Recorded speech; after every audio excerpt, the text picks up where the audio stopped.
দেখো বন্ধুরা, বিরিয়ানি কমপ্লিট। আমি থালাটা রেডি করছি। দেখো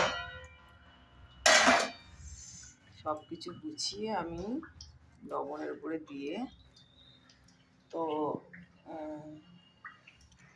বসিয়ে রেখেছিলাম 15 মিনিট। তারপর স্নানে গেছিলাম। তো এই দেখো পনির, নিরামিষ বিরিয়ানি, পনির সব কিছু দিয়েছি। ঘিটা অল্প ছিল। আলু দেখতে পাচ্ছ, আলুটা ভালো লাগে বেশ। দেখো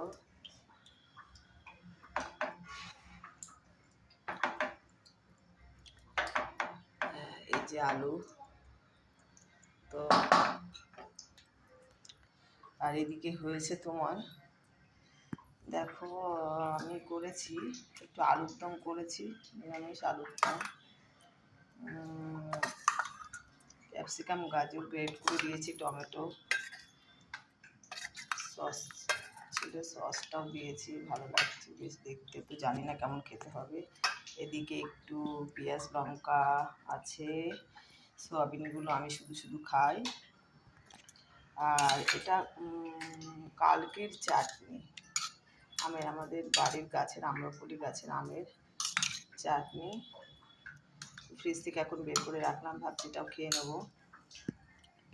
আর এদিকে তরকা ডাল ভিজিয়ে রেখেছিলাম, ওটা করা হয়নি। ছোলার ডালটাও বয়েল করে রেখেছি, এটা রাতে করব।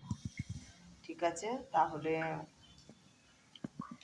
রাখি বন্ধুরা। শুভ দুপুর, ভালো থেকো সবাই।